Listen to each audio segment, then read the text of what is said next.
नमस्कार, आप देख रहे हैं आईना अब तक। मैं अजय कुमार आज लेकर आया हूं एक बहुत महत्वपूर्ण सूचना जिसको पूना पैक्ट जाना जाता है, पूना पैक्ट के नाम से जाना जाता है। तो आखिर हम जानते हैं कि पूना पैक्ट है क्या। बहुत लोग को अभी भी कम जानकारी है कि पूना पैक्ट है क्या। और कुछ लोग को मानना है कि आरक्षण एक भीख है। तो आप सुन लो कि आरक्षण भीख नहीं क्या है। तो इस पे हम चलते हैं विस्तार से। तो आप लोग जानते हैं कि वर्षों पहले अंग्रेज़ों का यहाँ शासन था और उस समय इंडिया जो था, भारत अभी तो कुछ कम हो गया है।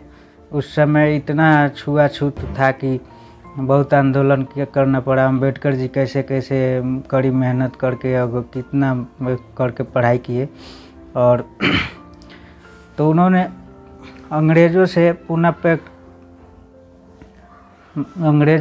अपने जो समाज के लोग के उत्थान के लिए जो अछूत माना जाता था, जिसको समाज बहिष्कार कर दिया था, उसके लिए अंग्रेज़ों को सामने अपनी बात रखे और उसको मांग किया। तो अंग्रेज़ों ने उनकी बात मान ली और जो पृथक निवारण क्षेत्र का जो बात रखे थे अम्बेडकर जी, वो दे दी। तो यहाँ पे गांधी जी जो थे, सबसे पहले उस समय के तत्कालीन प्रधानमंत्री जो हुआ करते थे, उनसे पत्र लिख के इसका विरोध किए कि इसको लागू नहीं करना चाहिए। लेकिन अंग्रेज़ों ने इनकी नहीं सुनी और वो मान लिए थे। और वो लोग एक बात बोले थे कि अगर पीछे कराना है तो अम्बेडकर ही है कि हटा सकता है, बाकी दूसरे से नहीं हटेगा। तो एक गांधी जी ने क्या किया कि मरण अनशन पर बैठ गए। पूना का जो जेल है, यड़बद्दा जेल के नाम से जानते, उस पे वो अनशन पे बैठ गए। और तो फिर भी अम्बेडकर नहीं मान रहे थे। तो देखे कि ये लोग क्या किए कि जो समांती मनोवादी के लोग, विचार के लोग थे, जो दलितों को देश भर में मारने लगे, जलाने लगे, झोपड़ियों में आग लगाने लगे और जगह जगह से खबर आने लगी पेपर में। देखे अम्बेडकर जी कि ये तो जिस समाज के लिए हम लड़ रहे हैं, उसी समाज अगर नहीं रहेगा तो फिर क्या होता। फिर उन्होंने पूना जेल में गए और गांधी जी जो मांग कर रहे थे कि जो पृथक निवारण क्षेत्र आप लोग को मिला है उसको हटा दिया जाए और उसको दूसरा तरीका से लागू किया जाए। तो उसी समय आरक्षित सीटों का बात रखा गया और आरक्षित सीटों दिया गया।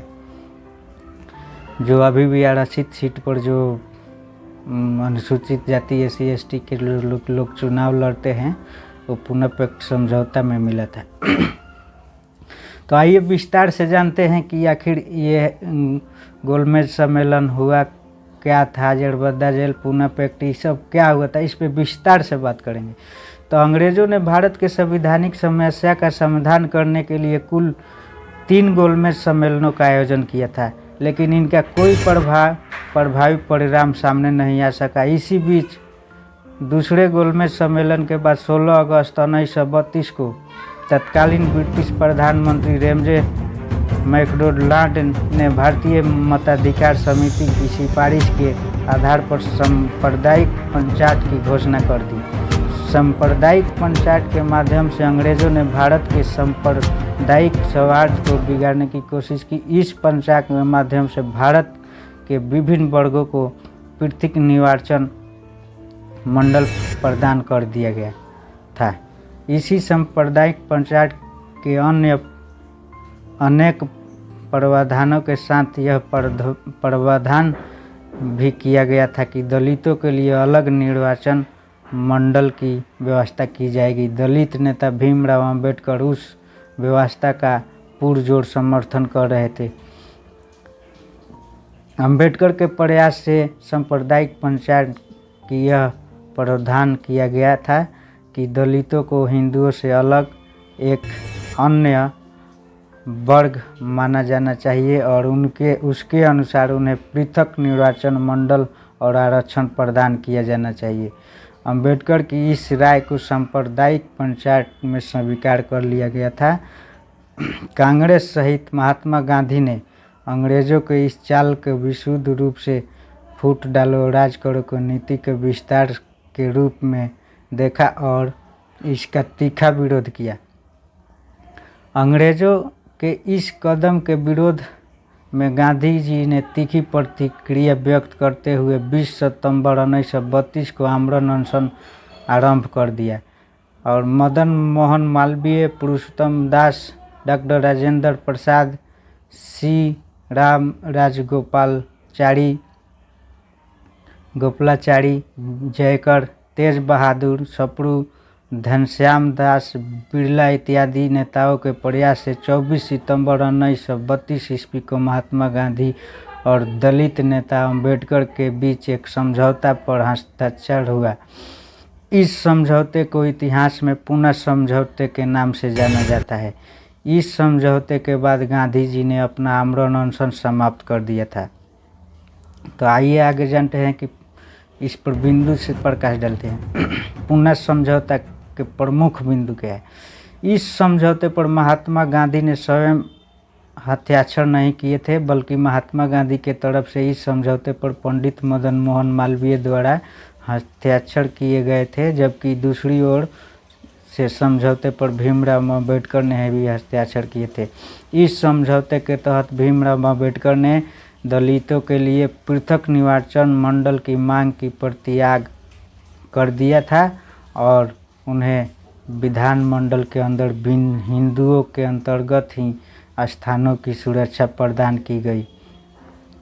सांप्रदायिक पंचायत के अंतर्गत प्रांतीय विधानमंडलों में दलितों के केवल 71 सीटें निर्धारित की गई थी, जबकि पूना पैक्ट समझौते के अंतर्गत प्रांतीय विधानमंडलों में दलितों के लिए 147 सीटें आवंटित की गई थी।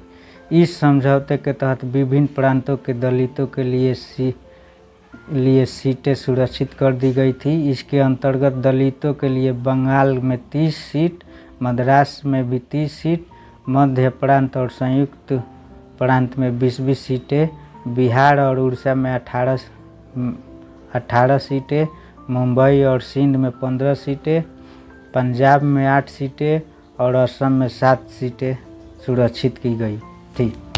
पुणे समझौते के अंतर्गत भीमराव अम्बेडकर से वहाँ वादा भी किया गया कि गैर मुस्लिम क्षेत्रों के लिए आवंटित की गई सीटों में से कुछ सीटें दलित वर्ग के लिए आरक्षित कर दी जाएगी।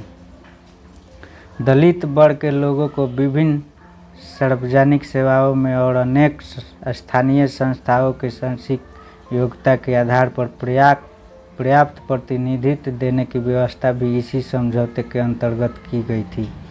इस समझौते के तहत केंद्रीय विधानमंडल में दलित वर्ग के लोगों को प्रतिनिधित्व सुनिश्चित करने के लिए संयुक्त निर्वाचन की व्यवस्था को अपनाया गया।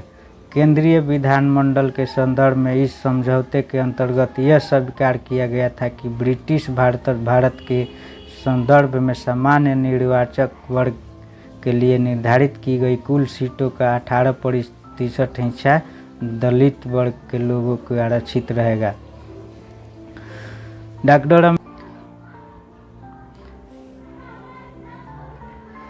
तो नमस्कार दोस्तों, मैं अजय कुमार, आप देख रहे हैं आईना अब तक। आज मेरे वीडियो को अच्छा लगे तो लाइक शेयर ज़रूर करिएगा और चैनल को सब्सक्राइब भी करिएगा।